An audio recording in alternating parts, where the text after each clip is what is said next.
Assalamualaikum warahmatullahi wabarakatuh.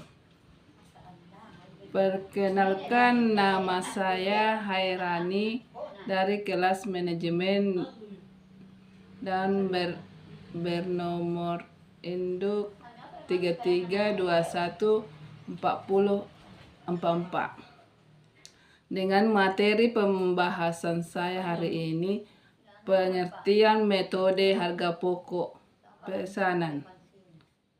Adapun judul metode harga pokok pesanan yaitu di dalam akuntansi biaya adalah sistem pengumpulan dan penentuan biaya produksi, di mana seluruh biaya bahan baku, tenaga kerja langsung dan overhead pabrik dikumpulkan dan dibebankan secara khusus pada setiap pesanan atau job yang diterima perusahaan. Perusahaan dianggap sebagai unit produksi yang unik. Satu pesanan bisa berupa pembuatan satu kapal, 500 brosur khusus, atau satu proyek konstruksi.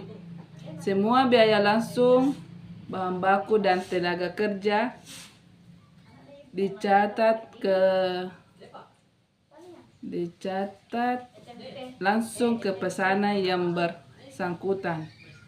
Biaya tidak langsung dialokasikan menggunakan tarif yang telah ditentukan sebelumnya. Adapun tujuan utama dalam harga pokok pesanan yaitu menentukan harga pokok pesanan agar manajemen tahu berapa total biaya dan biaya per unit produk untuk pesanan tertentu. Yang kedua, dasar penetapan harga jual atau informasi ini penting ketika produk dibuat sesuai spesifikasi pelanggan. Yang ketiga, pengendalian biaya dan evaluasi laba memudahkan manajemen menilai apakah suatu pesanan menguntungkan.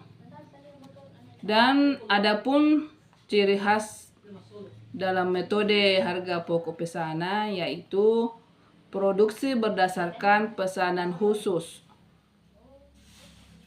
bukan produksi massal. Yang kedua, produk heterogen. Setiap pesanan dapat berbeda desain, jumlah, dan spesifikasi.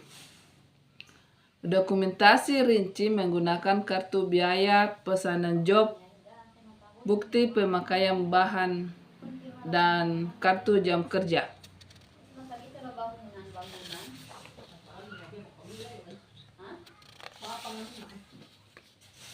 Selanjutnya, prosedur penentuan harga pokok pesanan. Ada beberapa macam prosedur penentuan harga pokok pesanan. Yang pertama, penerimaan dan persetujuan pesanan.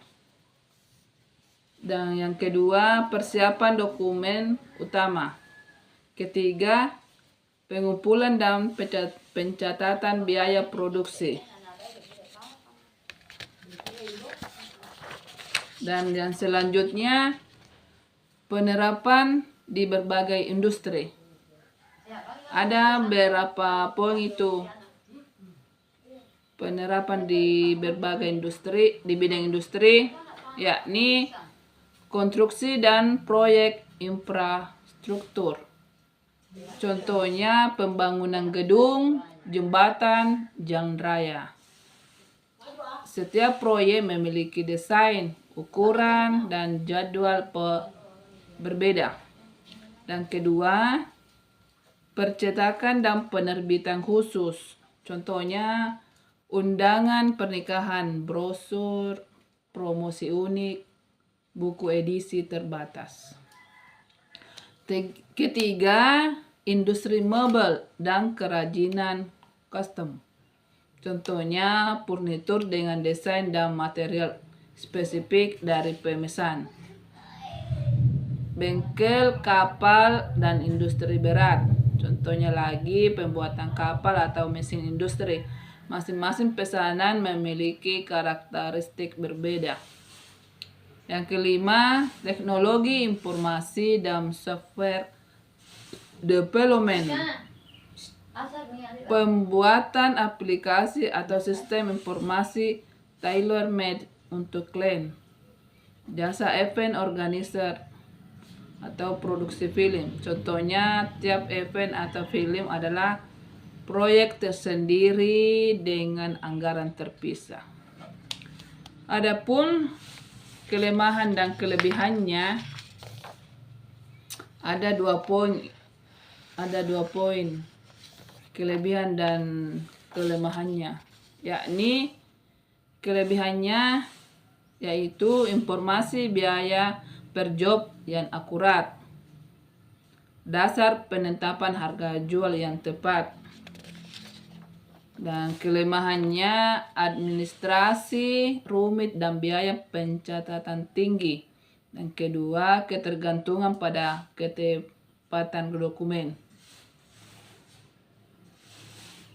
Lanjut, tantangan dan perkembangan modern. Tantangan utama ada 4 poin.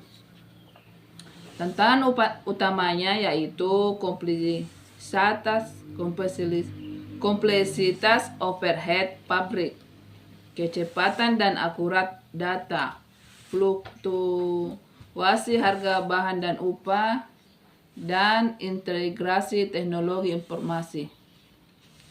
Adapun upaya mengatasinya yakni digitalisasi RIP, penggunaan perangkat lunak, akuntansi biaya yang otomatis, menelusuri bahan, tenaga kerja, dan overhead per job. Activity based costing, pendekatan baru untuk pembebanan overhead lebih akurat berdasarkan aktivitas nyata, bukan hanya jam kerja. Pelatihan SDM memastikan staf mengerti prosedur dan disiplin mencatat.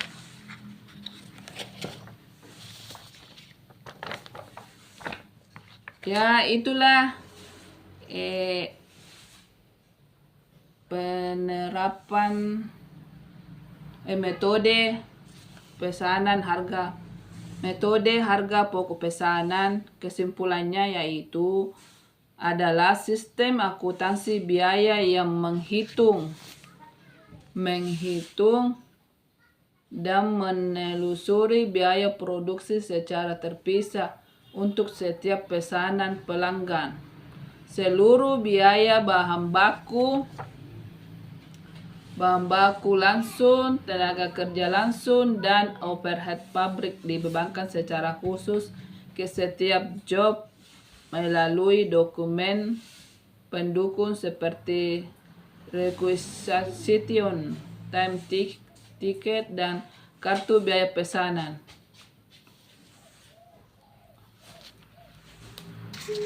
Metode ini paling sesuai untuk industri yang menghasilkan produk atau jasa unik dan heterogen seperti konstruksi, percetakan, atau pembuatan furnitur kostum. Ya, demikianlah materi yang saya paparkan. Lebih dan kurangnya mohon dimaafkan. Dan saya ucapkan wabillahi taufik wal hidayah. Assalamualaikum warahmatullahi wabarakatuh.